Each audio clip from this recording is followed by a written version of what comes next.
వేదం చెప్పింది, తన్ మన ఇత్యుపాసీత మానవాన్ భవతి.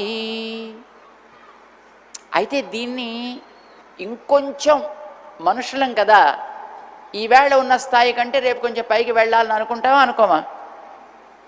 ఈవేళ మనం 10 రూపాయలు సంపాదిస్తున్నాం అనుకోండి, రేపు కూడా 10 రూపాయలే సంపాదించాలనుకుంటామా? రేపు 20 రూపాయలు సంపాదించాలనుకుంటాం. మరి ఓ ఏడాది అయిన తర్వాత 200 రూపాయలు సంపాదించాలనుకుంటాం. అంటే కాస్ట్ ఆఫ్ లివింగ్ పెరిగిపోతూ ఉంటుంది కదా. ఇదివరకు మన ఊళ్ళో గట్టిగా 200 రూపాయలు జేబులో ఉంటే నెల గడిచిపోయేదండి. ఇప్పుడు 200 రూపాయలు ఇస్తే వాడికి ఓ చాయ్ పత్తా కూడా ఎవడు ఇవ్వడండి. మరి కాస్ట్ ఆఫ్ లివింగ్ పెరిగిపోయింది కదా. అంచేత నువ్వు ఇంకా పైకి ఎదగాలని కోరుకుంటావు కదా, ఎదగాలని కోరుకుంటే ఏం చేయాలయా అని అడిగారు. నీ మనస్సుని తిరగవైవయా అన్నాడు. అది పొయ్యి మీద పెనం పెట్టి దాని మీద దోశ పోసి చేతికి ఒక అట్లకాడిచ్చి తిరగాయి అంటే చుయ్యమని తిరిగేస్తాం ఇలా. కానీ మనస్సుని ఎట్లా తిరిగేస్తాం స్వామి? తిరగేయగలరా? తిరగలేమా మనస్సుని? ఎంతమంది తిరగేయగలరు చెప్పండి మనస్సుని? ఏమవుతుంది తిరిగేస్తే? మనస్సులా ఉండదు. మా నహ తిరగేయండి, నా మహా అవుతుంది. Correct correct. మనసుని తిరిగేస్తే ఏమవుతుంది? తిరగేస్తే ఏమొస్తుందా అని అడిగిందండి వేదాన్ని మన పెద్దల యొక్క జిజ్ఞాస. వేదం దానికి సమాధానం చెప్పింది. తన్నమ ఇత్యుపాసీత నమ్యంతే స్మై కామా. నీ మనస్సుని కనుక తిరగవేశావా, కోరికల వెనకాతల నీవు పరుగులు పెట్టాల్సిన అవసరము లేకుండా కోరికలు నీ వెంట పరిగెట్టేటట్టు అవుతావా? ఏది మంచిదండి? కోరికల వెనకాతల మనం పరుగులు పెట్టడం మంచిదా, మన వెనక కోరికలు పరుగులు పెట్టడం మంచిదా? ఏది మంచిది? మనం కోరికల వెంట పరిగెట్టాలా, కోరికలు మన వెంట పరిగెట్టాలా? కోరికలు మన వెంబడి రావాలి తప్ప మనం కోరికలు వెంబడి పెడితే అవి ఎక్కడ దొరుకుతాయి? కోరికలంటే సీతాకోక చిలుకలు లాంటివండి. సీతాకోక చిలుకలు చూసారా ఎలా ఉంటాయి? భలే అందంగా ఉంటాయి. అలా రెక్కలు విప్పి ఆడుతుంటే, అలా ఎగురుతుంటే మంచి చూడ ముచ్చటగా ఉంటాయి. దాన్ని పట్టుకుందాం పట్టుకుందాం ఇలా పరిగెట్టామనుకోండి, ఏమవుతుంది? అది ఎగిరిపోతుంది. అది ఎగిరిపోవడం సరే, మనం కింద పడతామండి. మనకి కాళ్ళకి కింద పడి దెబ్బలు తగిలితే పళ్ళు ఊడతాయి. సీతాకోక చిలుకని పట్టుకోవడానికి సీతాకోక చిలుక వెంట పరుగు పెట్టకోయ్. మరేం చేయాలి? హాయిగా తోటలోకి వెళ్ళి ఆ తోటలో చెట్లకి నీళ్లు పడుతూ దానికి చక్కగా చేయవలసినటువంటి సేవలు నువ్వు చేస్తుంటే ఆ తోటలో సంచరించే సీతాకోక చిలుక నీ వీపు మీద తనే వచ్చి వాళ్తుంది. సమాజంలో కోరికలన్నీ సీతాకోక చిలుకలు లాంటివండి.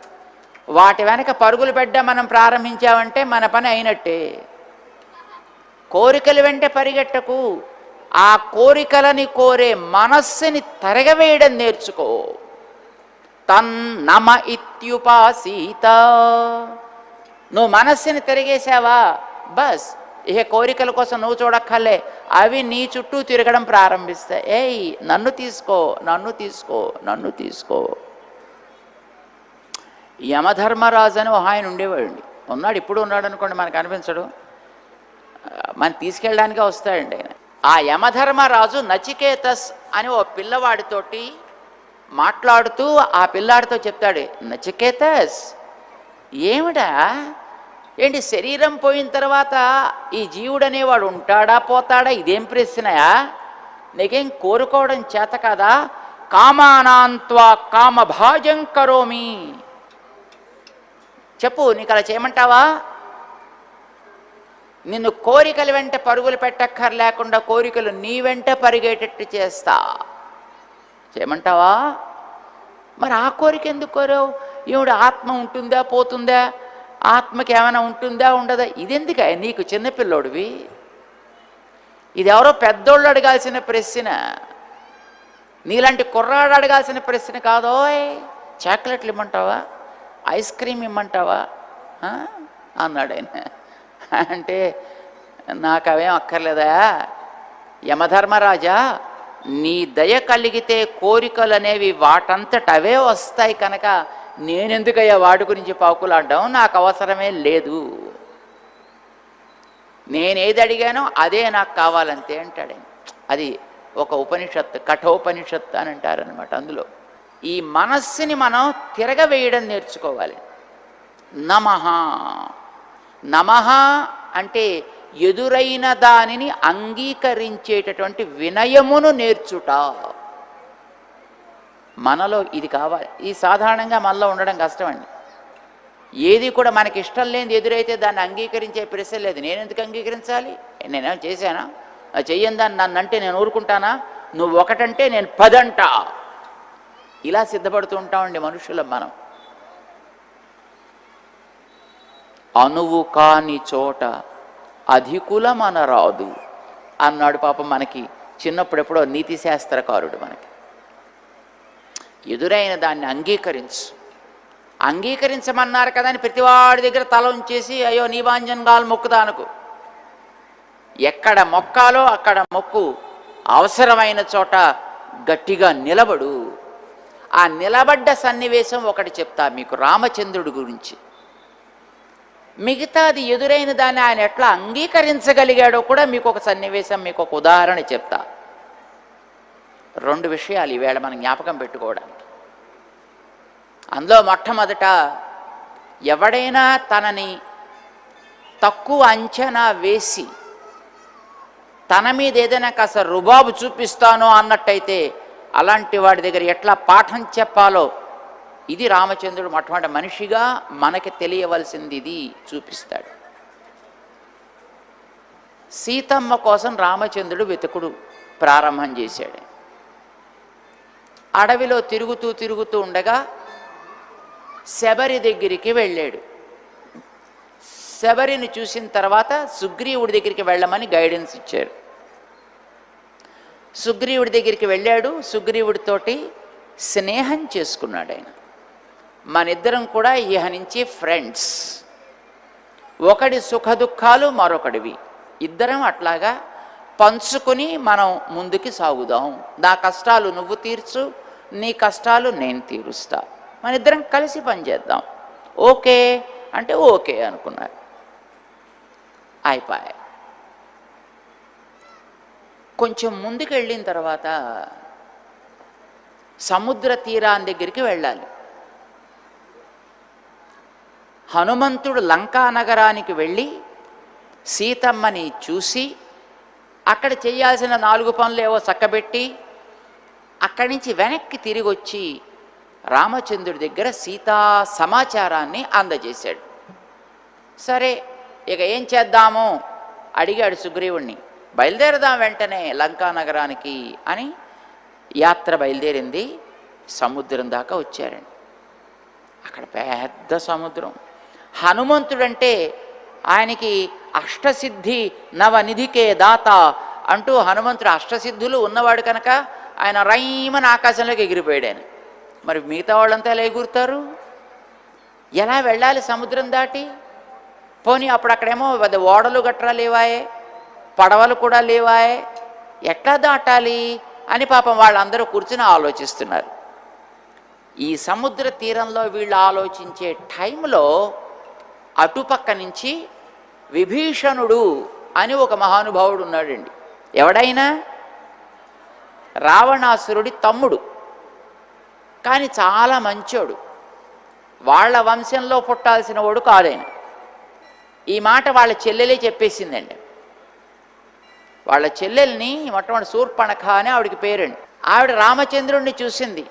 చాలా బాగున్నాడు ఈ పిల్లాడు అని అనుకుందండి ఆవిడ. సరే ఏమో రామా వస్తావా నాతోటి, అలా కాసేపు తిరుగుదాము అందండి ఆవిడ.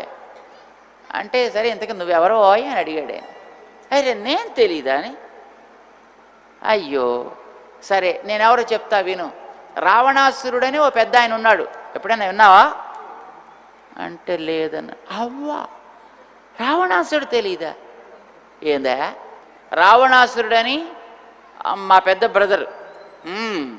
ఏం చేస్తాడైనా అంటే ఆయన లోకంలో అందరినీ ఏడిపించేవాడిని ఏమంటారు? రాక్షసులు అంటారు కదా. రాక్షసుల్ని కూడా ఏడిపించడంలో పిహెచ్డీలు పుచ్చుకున్నాడు. రావణో నామ మే భ్రాత బలియాన్ రాక్షసేశ్వర. ఇది మా వంశం, అది అంత గొప్పది. అబ్బా, అంటే నువ్వు రాక్షసం అన్నమాట. యా, మరి తర్వాత మా బ్రదర్ ఇంకో ఆయన ఉన్నాడు, కుంభకర్ణ. సదా నిద్ర నిద్ర అనే సబ్జెక్ట్లో మావాడు పిహెచ్డీలు బాగా చేశాడు. ఆయన మా రెండో బ్రదర్. ఓ వెరీ గుడ్, చాలా బాగుంది. ఇంకా ఇంకోడు కూడా మా వంశంలో ఉన్నాడు అనుకో, తప్పబుట్టాడు. ఏమిటో మా వంశంలో పుట్టాల్సిన వాడు కాదు, ఎందుకంటే మా వంశపు లక్షణాలు ఒక్కటి కూడా వాడికి రాలా. ఏమమ్మా ఏమైంది? వాడు ధర్మాత్ముడు అయ్యాడండి, వాడు మంచోడు అయ్యాడండి. వాడు మా వంశంలో ఎవడన్నా మంచోడు పుట్టచ్చండి? మాది రాక్షస వంశం కదా. రాక్షస వంశంలో ఎవడు పుట్టాలి? రాక్షసులు పుట్టాలి. మా వంశంలో పుట్టాడు విభీషణుడు. చిచి, ధర్మాత్ముడు. విభీషణస్థు ధర్మాత్మ నతు రాక్షస చేష్టిత. అసలు ఒక్క బుద్ధి లేదండి మా వాడికి. అవ్వ, మా కులంలో పుట్టవలసిన వాడైతే కాదండి. పరిచయం చేసింది వాళ్ళ బ్రదర్స్ని, తన వంశాన్ని పరిచయం చేసుకుంది ఆవిడ. విభీషణుడు నిజంగా చాలా ధర్మాత్ముడండి, మంచి చెడువులు తెలిసిన వ్యక్తి. హనుమంతుడు లంకానగరానికి వెళ్ళినప్పుడు ఇంద్రజిత్తు అతన్ని బంధించి రావణాసురుడి ముందర నిలబెడితే రావణాసురుడికి ఒళ్ళు మండి చంపండి వీణ్ణి అన్నాడు. వెంటనే విభీషణుడు లేచి, తప్పన్నా, చంపకూడదు. ఎందుకని? ఈ వచ్చినవాడు దూత, రిప్రజెంటేటివ్. అవతల వాడు చెప్పమంటే వీడు వచ్చాడు. మీ చేతికి ఎవరో ఆయన ఒక లెటర్ ఇచ్చారండి, పోస్ట్ మ్యాన్ వచ్చి. ఆ పోస్ట్ మ్యాన్ ఇచ్చిన లెటర్లో ఏదో మీకు కష్టం కలిగించే వార్త వచ్చిందండి. మీరు పోస్ట్ మ్యాన్ పట్టుకుని తంతారా? ఏమండి, పోస్ట్ మ్యాన్కి ఏం బాధ్యత అండి? అందులో ఏ లెటర్ వస్తే పట్టుకొచ్చి మీకు అది ఇస్తాడు ఆయన, అంతే. వచ్చిన హనుమంతుడు వాళ్ళ ప్రభువు పంపించినటువంటి సుగ్రీవుడో రాముడో వాళ్ళిచ్చిన సందేశాన్ని పట్టుకుని వచ్చాడే తప్ప ఇతనిదంటూ సొంత మెసేజ్ ఏం లేదు కదా. అంచేత ఇలాంటి అతన్ని మనం సంహరించడం అనేది న్యాయమైన పని కాదు అన్నా. ఇది ఎప్పుడు కూడా పెద్దలు ఎప్పుడూ హర్షించరు. ఇదివరకు ఎప్పుడు ఎవరు ఇలా చేయలేదు. అలాంటిది చేసి మనం తప్పు చెయ్యకూడదు సుమా. కానీ కావాలంటే ఇతనికి ఏదైనా దండన విధించి వదిలేండి, అంతే. దానివల్ల వాళ్ళకి కొంచెం బుద్ధి వస్తుంది. ఇలా మనం ఎందుకు పంపించాను రా బాబు వీడిని అని వాళ్ళకి అనిపిస్తుంది అన్నాడైనా.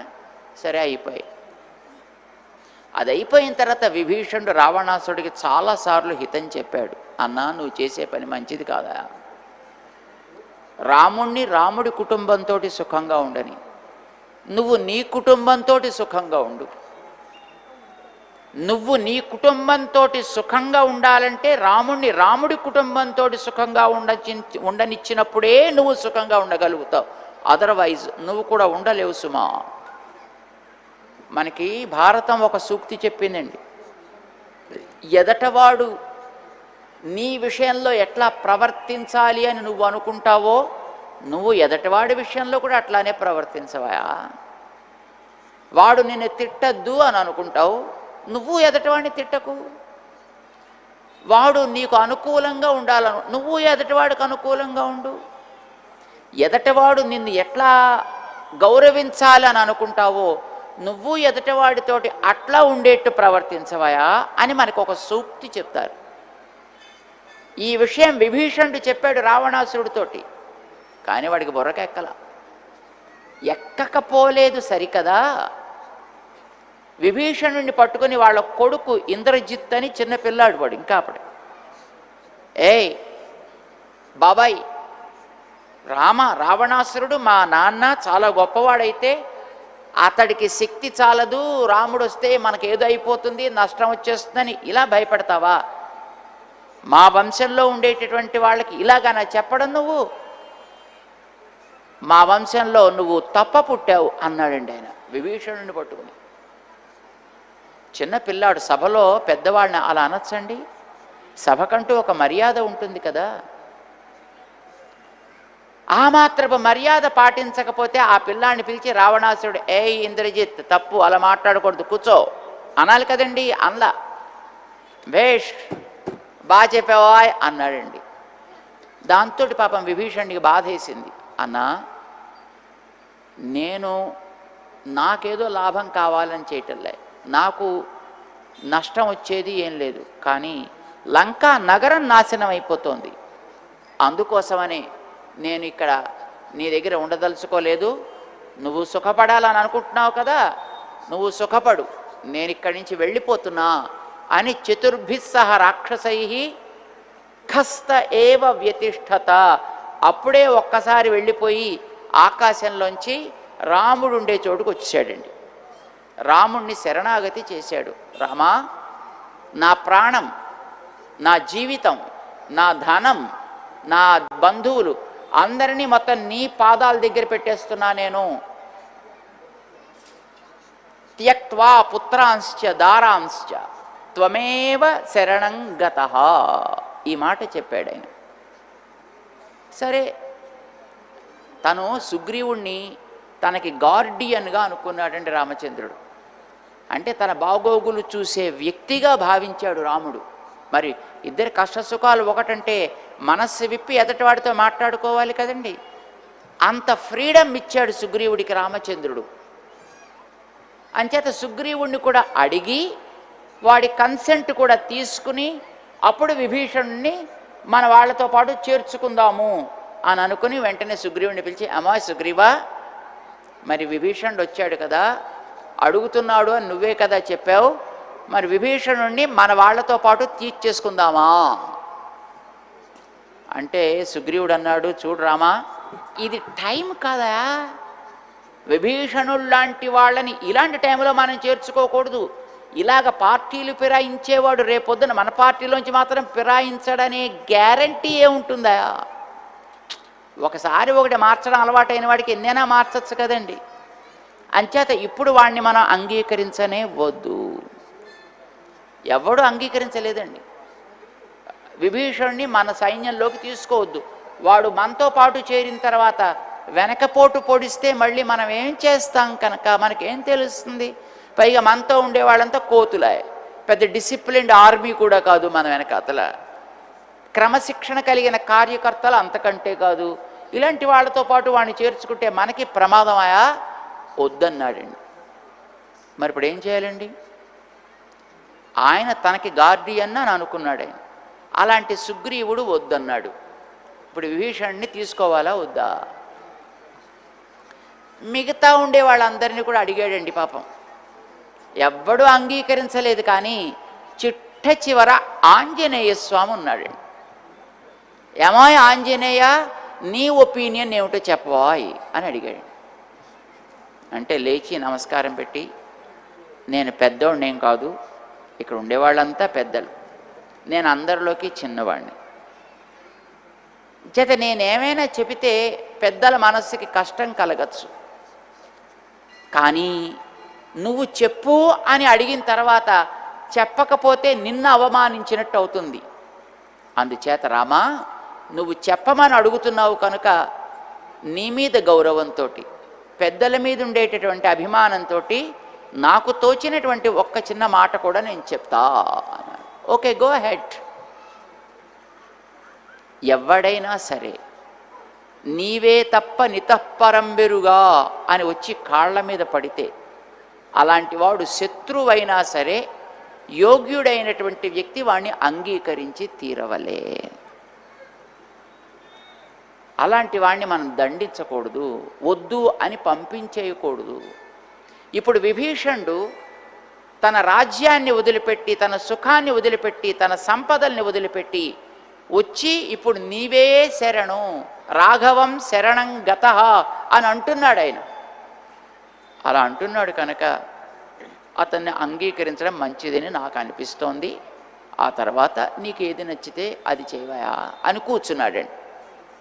ఈ మాట అన్న తర్వాత రామచంద్రుడు లేచాడు.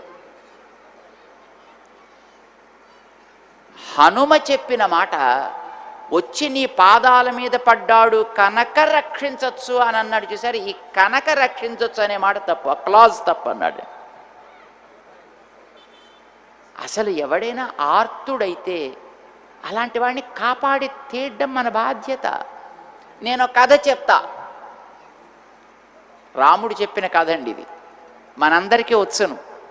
ఎందుకంటే మనందరం చిన్నప్పుడు చదువుకున్నాం ఈ కథని. బహుశా మీరు కూడా చదివే ఉంటారని నేను అనుకుంటున్నా. మీ చిన్నప్పుడు 2వ తరగతిలోనో 3వ తరగతిలోనో చదివి ఉంటారు. ఒక అడవిలో ఒక చెట్టు మీద 2 పక్షులు ఉన్నాయి. ఒక దంపతులు పక్షులు. ఒక బోయవాడు వేటకి వచ్చి ఆడపక్షిని కొట్టేశాడు. ఆ కొట్టేసిన పక్షిని తన బుట్టలో వేసుకున్నాడు. భయంతో మగపక్షి కాస్త ఎగిరిపోయింది. సరే, అక్కడి నుంచి ఈ బోయవాడు తన ఇంటికి పోదామని బయలుదేరాడు. అయితే బయలుదేరిన కొద్దిసేపటికే పెద్ద మేఘాలు ఆక్రమించి మొత్తం దారి తెలియనంత గాఢంగా అలుముకుపోయి వాన వచ్చేటప్పటికి పాపం మన బోయవాడు కాస్త దారి తప్పాడు. సాయంకాలం దాకా తిరిగి ఇక సాయంకాలానికి చలిలో తడిసిపోయిన బట్టలతోటి ఎటు వెళ్ళాలో తెలియక ఓ చెట్టు కిందకి వెళ్ళి అక్కడ పాపం ఇలా వణుకుతూ కూర్చున్నాడు. ఆ చెట్టు మీద పొద్దున్న కొట్టేసినటువంటి ఆడపక్షి యొక్క ఆ 2వ పక్షి ఉంది కదా, మగపక్షి, అది ఉంటుంది. అది దాని ఇల్లు. అది సరిగ్గా తన ఇంటి కిందకే వచ్చి వాడు చేరాడండి. తన ఉండే చెట్టు తన ఇల్లు. తన ఇంటికి వాడొచ్చాడు. వాడొచ్చి తన ఇంటి కిందే కూర్చున్నాడు. చలికి వణుకుతున్నాడు. తన ఇంటికి వచ్చిన వాడిని అతిథి అని అంటారు. ఇప్పుడు వాడు అతిథిలా వచ్చాడు. ఆకలితో ఉన్నాడు, చలికి వణుకుతున్నాడు. అతిథి యొక్క ఆకలి తీర్చడం, అతడి యొక్క చలిని తీర్చడం అనేటటువంటిది ఆ గృహమేధి అంటే ఇంటి యజమాని యొక్క బాధ్యత కదా. నేను ఇంటి యజమానిని, అతని యొక్క ఆకలి తీర్చడం ప్రస్తుతం నా బాధ్యత అని ఆ మగపక్ష అనుకుందిటండి. తన భార్యను చంపినవాడిని తెలుసును, అయినా తనని అడగలేదు. అయినా తానుండే చోటుకి వచ్చి వాడు బాధపడుతున్నాడు కనుక అలాంటి వాడి బాధని తీర్చడం తన కర్తవ్యం అని అనుకుని ఆ పక్షి గబగబా ఎగిరి ఆ పక్కనుండేటటువంటి ఒక ఆశ్రమంలో, అక్కడ పిల్లలంతా హోమం చేసుకుంటున్నారు సాయంకాలం. ఆ హోమం చేసుకున్నప్పుడు మండుతుండేటటువంటి చిన్న పుల్ల మొక్కలు కనిపించాయి దానికి. ఆ పుల్ల మొక్కల్ని పట్టుకొచ్చి ఒక చోటకి పేర్చి అందులోంచి ఒక మండేటటువంటి పుల్లని కూడా తెచ్చి దాన్ని వెలిగించి పెద్ద జ్వాలని చేసిందట ఆ బోయవాడి ముందు. వాడికి ఏం తెలియట్లేదు, పడలా చలికి హూ అంటూ వణుకుతూ కూర్చున్నాడు వాడు. ఈ మంట వచ్చింది. ఇంతలో ఆ పక్షి తన కోసం మంట చేస్తోంది. చూశాడు, అరేరే ఇది ఇంత ఉపకారం చేస్తోందే అని అనుకుంటున్నాడు. కాసేపు చలి కాచుకుంటున్నాడు ఇంక వాడు. ఆ తర్వాత వాడికి ఆకలి వేస్తోంది కదా, ఆకలి తీర్చవాలి అని అనిపించిందిట ఆ పక్షికి. ఆ మండేటటువంటి అగ్నిహోత్రంలో తానే దూకి కాలి వాడికి ఆహారం అయిపోయిందిట ఆ పక్షి.